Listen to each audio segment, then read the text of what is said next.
Welcome to the Real News Network. I'm Jess Lenore in Baltimore. Total political crap. That's what Apple CEO Tim Cook called the EU ruling that slapped his company with a $14.5 billion bill for back taxes. Cook made these remarks Thursday to the Daily Irish Independent. In a separate radio interview, he charged that Apple was targeted by EU regulators. European Competition Commissioner Margrethe Vestager dismissed Cook's criticisms, saying the tax bill was calculated based on facts. Cook said he expects Ireland's government will join Apple in appealing the ruling. Now joining us to discuss this from Sag Harbor, New York, is James Henry. James is a leading economist, attorney, investigative journalist who has written extensively about global issues. Thanks so much for joining us again, James. Good to be with you. So, we had you on recently about this news around when it broke. Talk to us about these latest developments. Total political crap. That's what Tim Cook is calling this massive bill.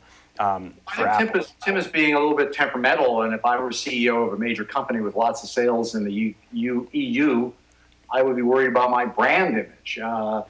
In fact, Ireland's prime minister today failed to get the support of his own cabinet to help Apple appeal this ruling against the European Commission. And it's just really, the more you know about it, the more indefensible Apple's position is. I mean, basically, they weren't satisfied with paying just the 12.5% corporate income tax that Ireland offers to everybody, which is already half the scale of most European countries, and just a third of the U.S. rate. He wanted a better deal, so he got one, and he negotiated a sweetheart deal just for Apple, custom-baked, to give virtually, last year it was 0.005% tax rate. So, the EU took a look at this deal. I mean, it takes time to audit corporations. Usually it's not unusual for corporate audits to go back at least 5 years. And so finally the European Commission caught up with what Ireland's, sort of right-wing bureaucrats in this case had been doing privately with Apple, cutting this secret one-off deal. And they said, no, you can't do this. And so it's no more than any other corporate tax audit, really. In this case, a ruling that says you can't give special tax benefits to just one company that are not available to everybody. So, it's really, I'd say, I don't like to use the kind of language Tim Cook uses, but I would say that if there's shinola here, it's basically on the Apple brand. And the U.S. Treasury, oddly enough, perhaps understandably, has followed along with the Apple line here. It is the case that, there's quite a few U.S. multinationals like Apple, like Amazon, for example, McDonald's, Starbucks, Google, Facebook, that are, under the scrutiny of the European Commission right now for their unusual, private letter deals.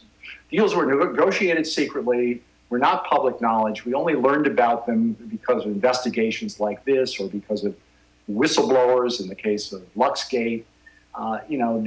This is not sort of the way to make tax policy. The European Commission was entirely entitled to say to Ireland, this particular deal for this giant American company is really off the rails, and we have to claw some revenue back.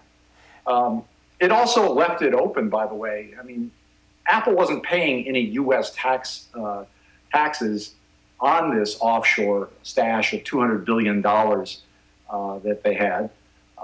They only paid 4% taxes on average in Ireland. So it wasn't paying any taxes to the U.S. Treasury. We weren't giving it back.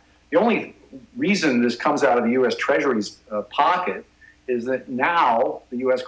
Treasury will have to give tax credits for anything that Apple and other multinationals do pay in Europe. But this is stuff they should always have been paying. They should always have been paying fair taxes in Europe. And so it's really a cleanup situation.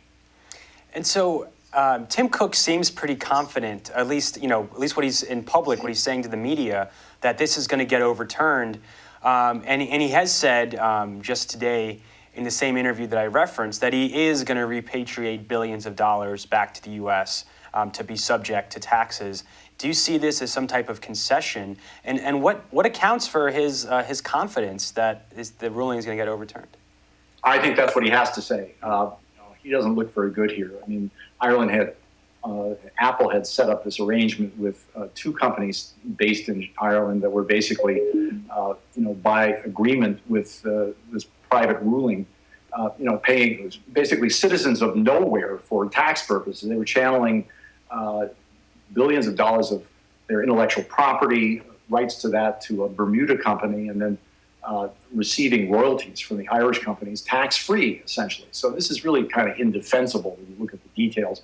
But I would expect the European Court of Justice, which is going to rule on this, and to rule like it's ruled in other cases. This is a perfectly legal case of anti-competitive behavior being cracked down upon by the European Commission, basically singling out one company for a special deal that saves them billions in revenue is not something that the European Commission wants to encourage. And finally, with the G20 around the corner, do you expect this issue to be raised there? I think China is going to have a good conversation with the other players in India as well. They're going to be looking, Nigeria, Facebook is one of the largest players in Africa based in their sales in Nigeria. So it's a real opportunity for players like China and India and Nigeria and South Africa, all of which are G20 members, Brazil, to ask some tough questions to the multinationals about where they're parking their tax revenue. We have a tax system that's basically like the United States here used to have in the 1950s when General Motors would park all of its sales across the United States in a low-income shell company in Delaware, not pay taxes, state income taxes anywhere but Delaware, which didn't have a corporate income tax. That's the system we have on the international level. So these havens have to go. All right, James Henry, thanks so much for joining us. Thank you. Thank you for joining us at the Real News Network.